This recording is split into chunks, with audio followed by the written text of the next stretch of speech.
Hello friends, तो इस video का टॉपिक रहेगा genetic disorders. As the name clears, genetic मतलब रिलेटेड टू जीन्स है।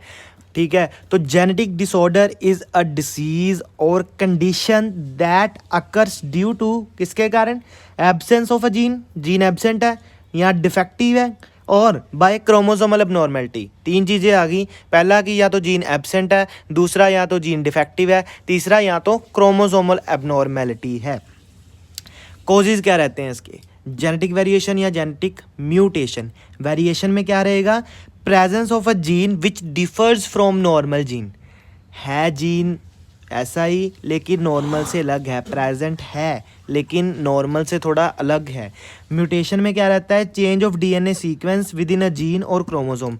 एक क्रोमोसोम है या फिर जीन। देखो, जीन जो एक क्रोमोसोम में काफ़ी सारे जीन्स होते हैं, ठीक है, तो या तो पूरे क्रोमोसोम में डीएनए सीक्वेंस चेंज हो रहा है या सिर्फ जीन। अगर मान लो ये क्रोमोसोम है ना, ये सारा, तो जीन उसका सिर्फ इतू सा पार्ट है, तो या तो जीन का सीक्वेंस चेंज हो गया, ठीक है, तो या फिर क्रोमोसोम में सीक्वेंस चेंज हो रहे हैं।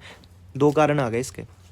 क्लासिफिकेशन चार तरह के मतलब चार तरीके में इसमें क्लासिफाइड किया गया जेनेटिक डिसऑर्डर को। Single gene disorders, multifactorial gene disorders, chromosomal disorders और mitochondrial DNA disorders.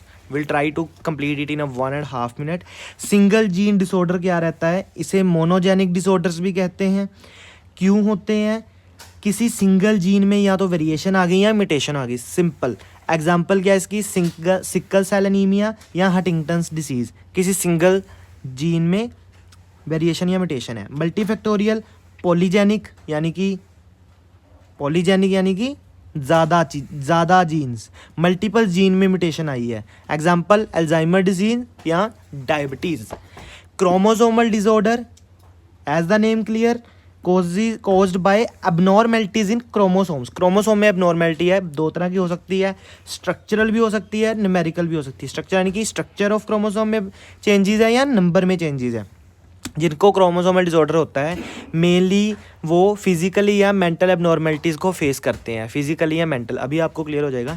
Structural abnormality या न्यूमेरिकल। स्ट्रक्चरल में एग्जांपल है क्रोमोसोम इंस्टेबिलिटी सिंड्रोम, और न्यूमेरिकल में दो तरह का आ गया, मोनोसोमी और ट्राइसोमी। मोनोसोमी मतलब एक क्रोमोसोम ही एब्सेंट है, तो फिर क्या होता है? Turner syndrome. टर्म बहुत ये यूज़ होती है फ्रिक्वेंटली, सुनी होगी आपने, टर्नर सिंड्रोम।